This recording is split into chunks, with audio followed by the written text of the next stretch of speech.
Hello दोस्तों, आज हम पाइथन की बहुत इंपॉर्टेंट लाइब्रेरी पढ़ने जा रहे हैं जिसका नाम है पांडाज। आपको एआई पढ़ना है, मशीन लर्निंग पढ़ना है, डेटा एनालिटिक्स पढ़ना है, कुछ भी पढ़ना है, ये हर जगह आपको काम आती है। तो चलिए देखते हैं। तो पांडाज क्या होती है? पांडाज पाइथन की एक लाइब्रेरी होती है जिसका काम होता है डेटा मैनिपुलेशन या डेटा एनालिसिस। आसान भाषा में अगर मैं आपको समझाऊं तो जैसे कोई मान लीजिए सीएसवी फाइल है या जेसॉन फाइल है, ठीक है। तो उस फाइल को रीड करना और उस पर प्रोसेसिंग करना, यही काम होता है पांडाज का, ठीक है। अब जैसे कि मान लो कि मैं आपको एग्जांपल के तौर पे दिखाता हूँ। एक मान लीजिए हमने ले ली एक्सेल फाइल, ये हमारी एक एक्सेल फाइल है और इस पे ये 2026 के जो फीफा प्लेयर्स हैं तो उनका डेटा है, ठीक है। तो इसे हम चलिए मिनिमाइज़ करते हैं। तो हाँ, तो अब इस पे हम ही इसी पे परफॉर्म कर रहे होंगे टास्क। तो हम अपना जुपिटर नोटबुक पे कर रहे होंगे ये सारी चीज़ें। आप चाहें तो आप भी जुपिटर पे कर सकते हैं, अदरवाइज कोलैब, गूगल कोलैब में भी कर सकते हैं, बहुत वीएस कोड में भी कर सकते हैं, पाइचार्म में भी कर सकते हैं। इसके लिए आपको क्या करना पड़ेगा, आपको ना एनाकोंडा इंस्टॉल करना पड़ेगा और फिर उसके टर्मिनल में जाके आप वहाँ पे लिखेंगे जुपिटर नोटबुक और आप यहाँ पे आ जाएंगे, ठीक है। तो चलिए शुरू करते हैं। तो सबसे पहले आपको जैसे पिप इंस्टॉल, हाँ यहाँ पे आते हैं, पिप इंस्टॉल पांडास लिखना पड़ेगा, ठीक है। हालांकि हमें इसकी ज़रूरत नहीं है क्योंकि हमने पहले से ही किया हुआ है, तो हम इसे हटाते हैं। फिर उसके बाद आपको इंपोर्ट करना पड़ेगा। कोई भी लाइब्रेरी को यूज़ करने के पहले उसे इंपोर्ट करना पड़ता है।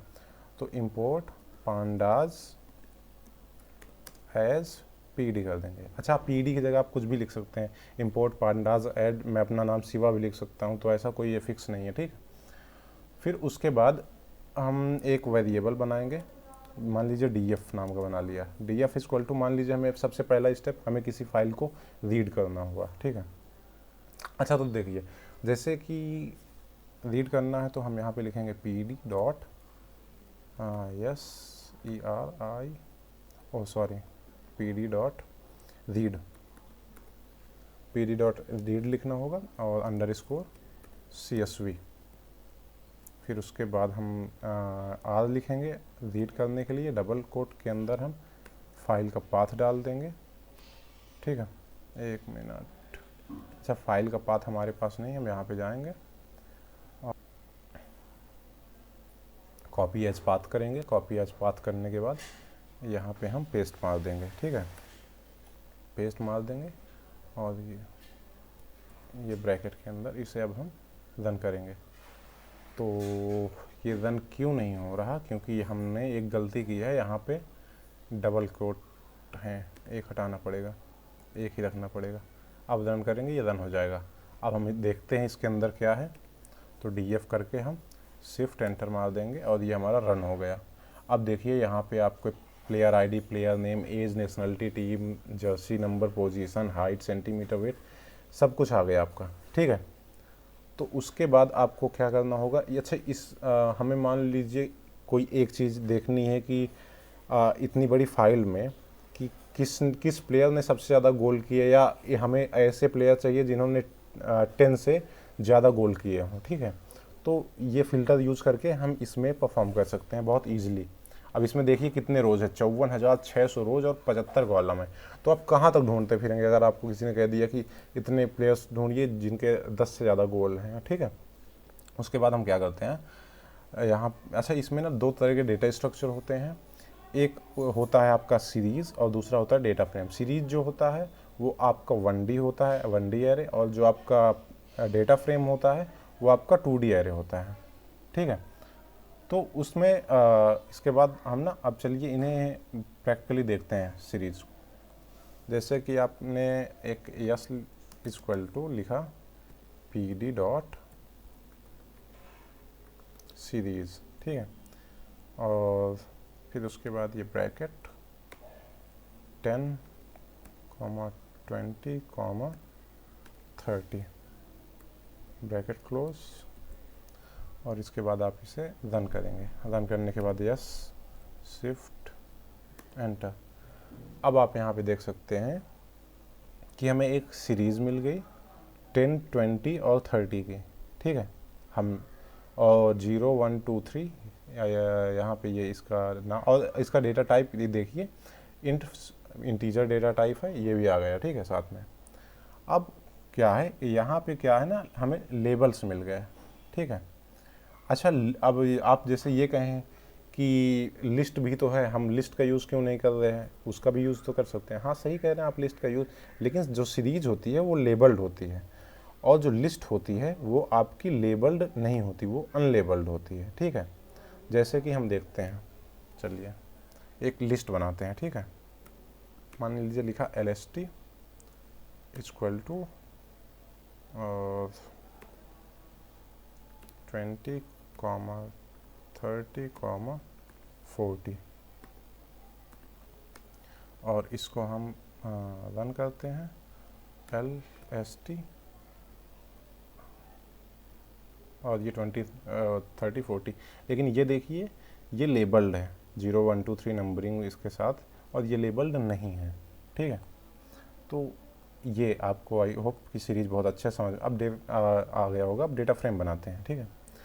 तो डेटा फ्रेम में क्या होता है कि इसे ना हम डिक्शनरी के फॉर्म में लिखते हैं, जैसे कि लिखना है हमें डेटा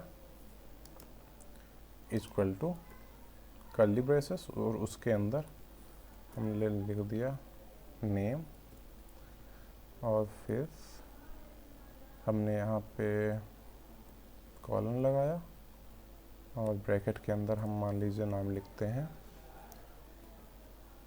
रोहित। रोहित के बाद हम कॉमा लगाएंगे, मान लीजिए लिखा हमने, हाँ चलिए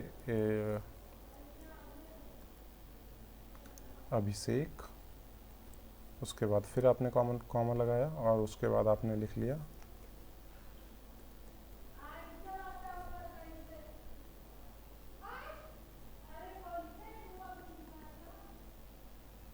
फिर उसके बाद आपने लिख लिया यहाँ पे डेविड, ठीक है। हाँ, ये इसे आपने क्लोज कर दिया।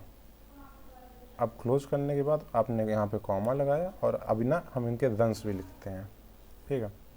एंटर किया, रन्स लिखते हैं।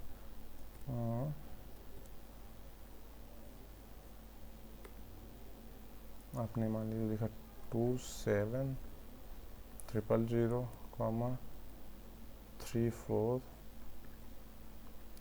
000, 45 000, और एक और बच गया, 5 नहीं सही है, 3। फिर उसके बाद हमने ये ब्रैकेट क्लोज किया, और ठीक है। अब ना इसे हम TF equal to PD dot data frame, उसके अंदर डेटा, आप ये जो यहाँ पे आपने वेरिएबल लिखा है आपको इसे कॉल करना पड़ेगा, ठीक है। आप यहाँ पे प्रिंट करवाना है ना, फिर उसके बाद आप यहाँ पे लिखेंगे प्रिंट, और DF। अब इसे हम रन करते हैं, देख लीजिए रोहित, अभिषेक, डेविड, और उनके रन्स भी आ गए, ठीक है। तो ये हमारी डेटा फ्रेम है जो कि 2D एरे होता है। मान लो तुम्हारे पास स्टूडेंट्स CSV फाइल है, ओके। तो या तो कोई और जैसे कि यही वाली फाइल थी फीफा वाली, और ये देखिए कैसे रीड हो गई इजीली, आप लोगों ने देख लिया। अब मान लीजिए हमें सिर्फ स्टार्टिंग के कुछ कॉलम्स चाहिए, ठीक है, या स्टार्टिंग के कुछ रिकॉर्ड्स चाहिए, तो हम क्या करेंगे, DF डॉट हेड। तो ये हमें ये DF डॉट हेड जो, अच्छा ठीक है, हम ना एक ये वाला, ओके,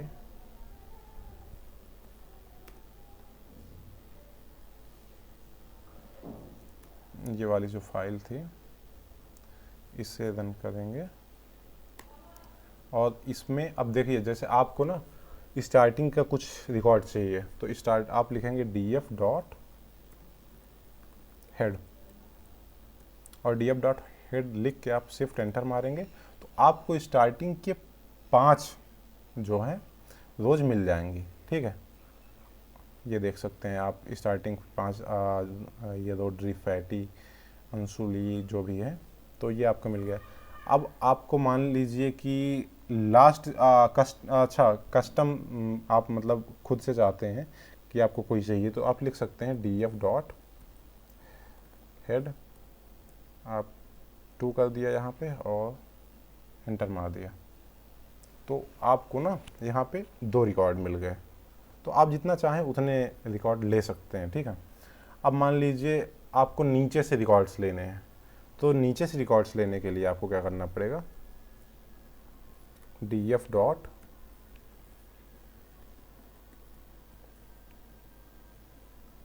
टेल और शिफ्ट एंटर मारिए। अब ये नीचे से 5 प्लेयर आपको मिल गए। ठीक है, अब उसके बाद आप इसमें भी अगर मैनुअली आपको निकालना है तो df डॉट टेल, आपने यहाँ पे 2 लिख दिया, शिफ्ट एंटर मारो, और ये नीचे से आपको मैनुअली 2 दे दिया इसने। ठीक है, अब आते हैं हम, अगर आपको सिंगल कॉलम चाहिए, ठीक है, सिंगल कॉलम चाहिए, मान लीजिए हमें प्लेयर आईडी चाहिए। ठीक है, तो उसके लिए हम क्या करेंगे, यहाँ पे लिखा df और ब्रैकेट के अंदर डबल कोट के अंदर हम लिख देंगे प्लेयर आईडी _id। अब आप इसे रन करेंगे और ये देखिए आपको सिर्फ एक कॉलम मिल गया। ठीक है, प्लेयर आईडी आपको चाहिए थी वो मिल गई। अब आपको अगर मल्टीपल कॉलम्स चाहिए तो मल्टीपल में मान लो कि प्लेयर आईडी भी चाहिए, प्लेयर नेम भी चाहिए, तो हम क्या करेंगे, और यहाँ पे आप कॉमा लगा के एक मिनट डबल कोट के अंदर प्लेयर नेम, अब शिफ्ट एंटर मार दिए। एक मिनट, कहाँ गलती कर दी, अच्छा एक मिनट यहाँ पे एक और लगेगा। आप शिफ्ट एंटर मारते हैं, ये देखिए आपको प्लेयर आईडी भी मिल गई, प्लेयर नेम भी मिल गया। ठीक है, फिर उसके बाद अब मान लीजिए आपको रोज और कॉलम्स जो हैं वो इंडेक्स से एक्सेस करने हैं। ठीक है, तो मान लीजिए पहली 2, तो df डॉट illoc, और मान लीजिए हम यहाँ पे हमने 0 लिख दिया, शिफ्ट एंटर कर दिया। ये देखिए ये ना आपको जो पहली रो था, पहली 2 का सारा कुछ मिल गया आपको, पहली 2 कॉलम का जो भी player ID, player name, age, nationality, team, total goals, tournament, total, ये एक का मिल गया। ठीक है, अब उसके बाद मान लीजिए आपको सेकेंड रो का चाहिए, तो df डॉट illoc, और उसके बाद आपने यहाँ पे 1 लिख दिया और शिफ्ट एंटर मार दिया। अब आपको ये सेकेंड रो का देखिए मिल गया। ठीक है, तो illoc का यूज़ करके हम रो निकालते हैं पर्टिकुलर। अब मान लीजिए हमें पहला कॉलम निकालना है, तो पहला कॉलम कैसे निकाल लेंगे, df डॉट illoc, अब यहाँ रो वाली जगह पे हम कॉलम लगा देंगे, इसे छोड़ देंगे और कॉमा लगा के, मान लीजिए हमें 0 पहले कॉलम का चाहिए, तो अब हम शिफ्ट एंटर करते हैं। ठीक है, अब ये हमें देखिए कॉलम का मिल गया। तो ऐसे रोज और कॉलम निकालते हैं।